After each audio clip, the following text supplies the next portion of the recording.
যুদ্ধ ভাবে, আর প্রতিটা যুদ্ধে সে জয়ী হয়ে ফিরতে চায়। এই যুদ্ধেও সে জয়ী হয়ে ট্রফি হিসেবে লুফে নিতে চায় পেশেন্টের মায়ের থেকে দোয়া আর ভালোবাসা।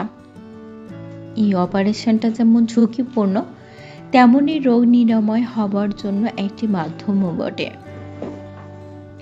এই পেশেন্টের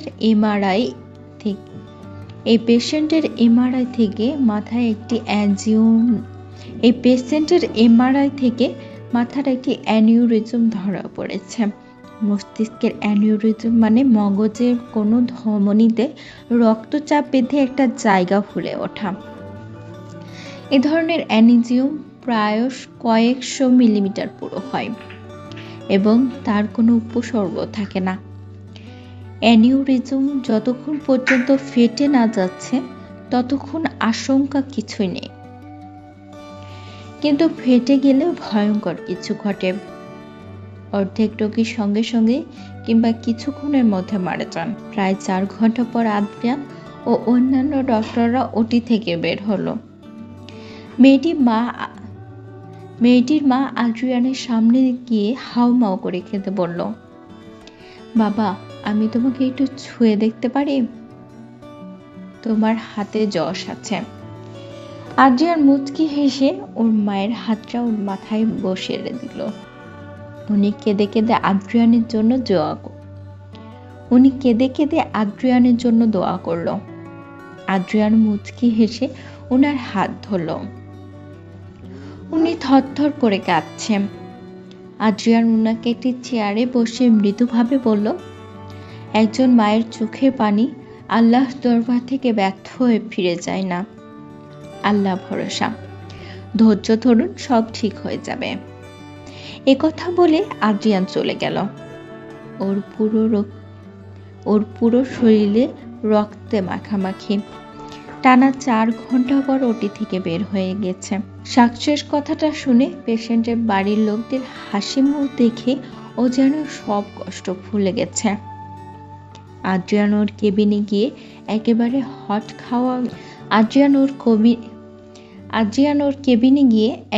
হট শাওয়ার নিয়ে অজু করে নিল। এরপর সে এশার নামাজে দাঁড়িয়ে গেল। আল্লাহর রহমতের জন্য সে এই ঝুঁকিপূর্ণ কাজটা সফল করতে পারল। এজন্য অবশ্যই তার আল্লাহ শুকরিয়া জানানো উচিত। আর প্রতিটা অপারেশনের পর আদ্রিয়ান আল্লাহ শুকরিয়া আর পেশেন্টের সুস্থতার জন্য 2 রাকাত নফল নামাজ পড়ে নেয়।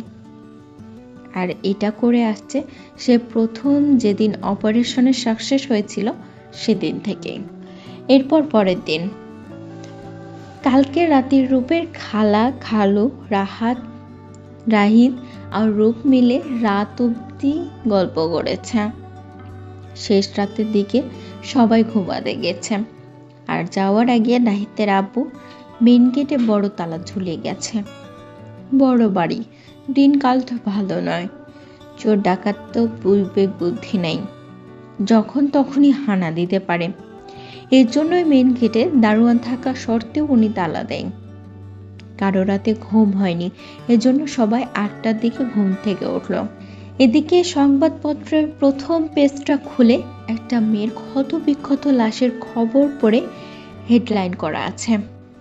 এদিকে সংবাদপত্রের প্রথম পেজে একটা মেয়ের ক্ষতবিক্ষত লাশের খবর বড় করে হেডলাইন করা হয়েছে। মেয়েটাকে ভয়ঙ্করভাবে মারা হয়েছে। এতটা ভয়ঙ্কর দৃশ্য যে হুট করে এই ছবিটা কারো চোখে পড়লে যে কেউ ভয়ে আঁতকে উঠবে। এর সাথে টেলিভিশন, সংবাদপত্র, ফেসবুক থেকে শুরু করে সব জায়গায় নিখোঁজ সংবাদ ছড়িয়ে পড়েছে। 8টা জেলা থেকে 8 জন যুবক উধাও, আর সেই যুবকের বয়স 20 থেকে 24-এর মধ্যে।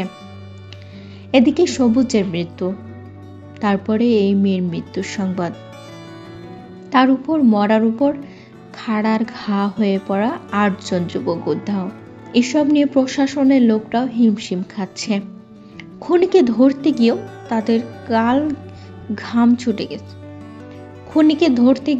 তাদের কালকে ঘাম ছুটে গেছে। তারাও দৌড়ের উপরে আছে। রাস্তায় মানববন্ধন করা শুরু হয়ে গেছে। কয়েকজন পুলিশ তো বৃষ্টি ভাষায় সে খুনিকে গালাগালো করছে। উসমান নামের একজন পুলিশ তো রাতে গজরাতে বলেই ফেলল। হালার পোহালা খুনিকে ধরার টেনশনে তার সাথে উপর মহলের চাপ, দুইটা মিলিয়ে আমার কোষ্ঠকাঠিন্য হয়ে গেছে গা। পায়খানার প্যানে বসতে কুত করতে পারতে পারতে আমার জানখানা বাহির হইয়া যাইতেছে গো জলিল ভাই। মাগার একটা ফুটাও বাইর হচ্ছে না। একবারে ওই কুত্তার ছাও খুনিরে পাইলে ওরে গরম গরম ডিম থেরাপি দেব, যতক্ষণ ওই হালার জানখানা বাহির না হয়। উসমানের কথা শুনে উপর পুলিশের কিছুটা লোক বলল। উসমানের কথা শুনে ওপর পাশের পুলিশও কিছু একটা বলল। রোদের মধ্যে ওনারা ডিউটি করছে। কড়া রোদের মাথার ছাতিটাও গরম হয়ে ওনাদের মেজাজ বিগড়ে গেছে। ওদিকে রাস্তায় মানববন্ধন চলছে, তাই গাড়ি আটকে জ্যাম বেঁধে গেছে। এজন্যই এই পুলিশগুলো এদিকে গেল। এই বিল্ডিংয়ে কারো ফোন করে পুলিশ মেয়েটাকে আসতে বলে। এই বিল্ডিংয়ের কারো ফোন কলে পুলিশ মেয়েটার বাসায় আসে। মেয়েটার রুম থেকে পুলিশ মেয়েটার বিধ্বস্ত লাশ উদ্ধার করেছে। আর রুম খুঁজে পেয়েছে 10টা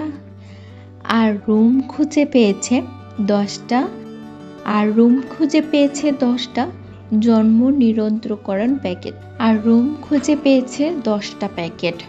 76 পিস ইয়াবা, এর সাথে 7টা ইনটেক করা সিরিঞ্জ আর 8টা প্যাডোথিন। আর রুম খুঁজে পেয়েছে 10টা প্যাকেট, 76 পিস ইয়াবা। আর রুম খুঁজে পেয়েছে 10টা জন্ম নিয়ন্ত্রণকরণ প্যাকেট, 76 পিস ইয়াবা, এর সাথে 7টা ইনটেক করা সিরিঞ্জ আর 8টা প্যাথোডিন। পুলিশ মেয়েটার হ্যান্ডব্যাগ চেক করে একটা আইডি কার্ডও পেয়েছে। আর সেখান থেকে জানা যায় মেয়েটির নাম দীপাশা খোয়াত। রাহিদ যে কলেজের প্রফেসর, মেয়েটা সেই কলেজে পড়ে। এক রাতের মধ্যে দীপা খুন, অন্যদিকে 8টা যুবক উধাও।